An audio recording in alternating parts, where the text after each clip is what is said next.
സ്കൂളിൽ നിന്നും കോളേജിൽ നിന്നൊക്കെ ടൂർ പോവുക എന്ന് പറഞ്ഞാൽ ഇഷ്ടമുള്ള ഒരു പരിപാടിയാണല്ലോ എല്ലാവർക്കും. അതുപോലെ തന്നെയാണ് കേട്ടോ എൻ്റെ മകൾക്കും.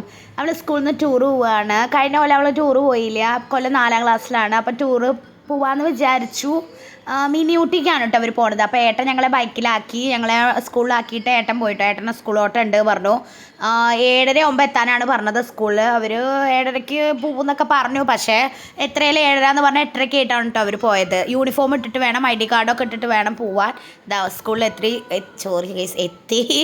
എത്തിയപ്പോൾ ഞങ്ങൾ കുറച്ച് കഴിഞ്ഞപ്പോൾ ആരെയും കാണണ്ടായിരുന്നില്ല കേട്ടോ. നോക്കുമ്പോൾ താഴത്തായിരുന്നു എല്ലാവരും ടീച്ചേഴ്സ്. എല്ലാവരും കുട്ടികളെ വരിയായി നിർത്തി ഓരോ ക്ലാസ്സിലെ ടീച്ചേഴ്സും ഒക്കെ കണക്കൊക്കെ രേഖപ്പെടുത്തേണ്ട, കുട്ടികളെല്ലാവരും എത്തിയിട്ടുണ്ടോ ഇല്ലേ എന്നൊക്കെ രേഖപ്പെടുത്തണം. അപ്പോൾ ബേബി അവിടെ അങ്ങനെ നല്ല എക്സൈറ്റ്മെൻറ്റിലാണ് കേട്ടോ. ബേബി എന്നല്ല, നിൽക്കുന്ന എല്ലാ കുട്ടികളും അവരുടെ ടൂറ് എന്നുള്ളൊരിത് മനസ്സിൽ വിചാരിച്ചിട്ട് എൻജോയ് ചെയ്ത് നിൽക്കുകയാണ് കേട്ടോ. ഏറ്റവും കൂടുതൽ ബുദ്ധിമുട്ട് ടീച്ചേഴ്സിനെയാണ് കേട്ടോ. അവർ ഭയങ്കരമായിട്ട് അവർക്കൊരു ട്രിപ്പ് എൻജോയ് ചെയ്യാനും പറ്റില്ല. കാരണം എല്ലാ കുട്ടികളെയും ഒരുപോലെ നോക്കണം. ഒരു കുട്ടിക്കും ഒരു പോറൽ പോലും ഏൽക്കാനും പാടില്ല. അങ്ങനെ വേണം അവർ നോക്കാൻ. അപ്പോൾ എല്ലാവരും കൂടി വരിയായിട്ട് ബസ് താഴത്താണ് വരിക എന്ന് പറഞ്ഞിട്ട് ടൂറിസ്റ്റ് ബസ്സാണ്. 4 ബസ്സാണ് ഉണ്ടായിരുന്നത്. 4 ബസ്സുകളിലായിട്ടാണ് അവർ പോയത്. അപ്പോൾ ബസ് വരുമ്പോഴുള്ള ഒരു ആഹ്ലാദവും ഒച്ചപ്പാടും ഒക്കെ ഉണ്ട് കേട്ടോ. അതാ ബേബി നടന്നു പോകണം ഞങ്ങൾക്ക് കാണാൻ കണ്ടു. അവൾ എന്നെ നോക്കണമൊന്നുമില്ല. അവൾ പിന്നെ ഞങ്ങളൊക്കെ മറന്നു. പിന്നെ ഞാൻ അവളെ പിന്നെ കണ്ടില്ല കേട്ടോ. ബസ്സിൽ കയറണമെന്നും എനിക്ക് എടുക്കാൻ പറ്റിയില്ല. എന്താ കണ്ട, ഈ ബസ് വരുമ്പോൾ അവർ ഭയങ്കര അലർച്ചയായിരുന്നു കുട്ടികൾ.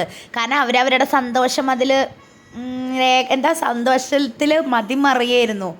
പിന്നെ ഓരോരുത്തരായിട്ട് ബസ്സിൽ കയറിപ്പോയിട്ടോ. ഞാൻ പക്ഷെ അവൾ കയറണ വീഡിയോ ഒന്നും എടുത്തില്ല. കാരണം എനിക്ക് കാണാണ്ടായിരുന്നില്ല. അവൾ പിന്നെ നോക്കുകയൊന്നും ചെയ്തില്ല. ഓരോ കുട്ടികൾ പോയി അവിടെ എല്ലാവരും ടാറ്റൊക്കെ കൊടുക്കുന്നുണ്ട്. നല്ല സേഫായിട്ട് പോയി വരാൻ പറഞ്ഞു എല്ലാവരോടും. പിന്നെ അത് കഴിഞ്ഞിട്ട് ഞാൻ വീട്ടിൽ പോയിട്ടോ.